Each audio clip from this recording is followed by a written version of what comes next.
গোপালগঞ্জের ঘটনা যে ঘটছে এটা আমি অস্বীকার করতেছি তো।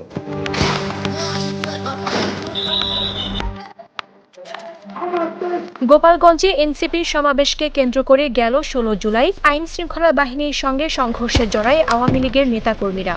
সংঘর্ষ চলাকালীন পুলিশ ও সেনাবাহিনীকে গুলি ছুড়তে দেখা যায়।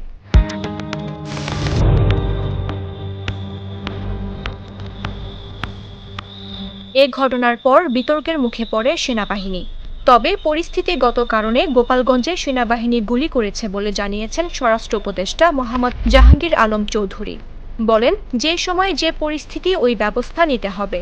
মানে পরিস্থিতিতে যেই সময় যেই পরিস্থিতি ওই ব্যবস্থা নিতে হবে। রোববার সচিবালয়ে আইনশৃঙ্খলা সংক্রান্ত কোর কমিটি ও আইনশৃঙ্খলা রক্ষাকারী বাহিনীগুলোর সঙ্গে বৈঠকের পর সাংবাদিকদের প্রশ্নের জবাবে এ কথা বলেন তিনি।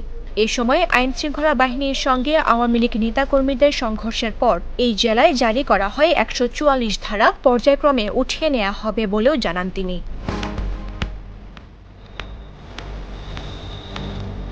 গোপালগঞ্জে মৃত্যুর ঘটনায় এখনো মামলা হয়নি এ বিষয়ে উপদেষ্টা বলেন, পুলিশ মামলা করবে কি করবে না একটি কমিটি গঠন করা হয়েছে, তারা বলবে। গোপালগঞ্জে গণগ্রেফতার হচ্ছে না, যারা অন্যায় করেছে তাদের গ্রেফতার করা হচ্ছে।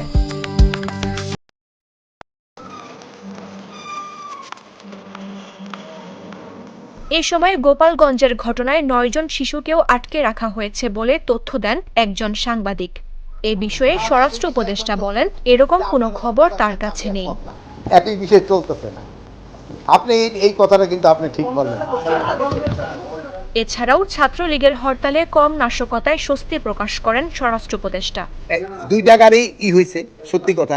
আমরা তো এই নাশকতা হয়েছে, আমরা অন্যান্য হরতাল কল করার সময় এই ধরনের নাশকতা আরো বেশি হইতো।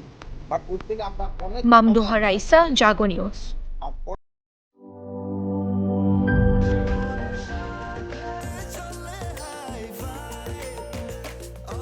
স্বাস্থ্যকর অল টাইম, সব সময় অল টাইম হেলদি লাইফ।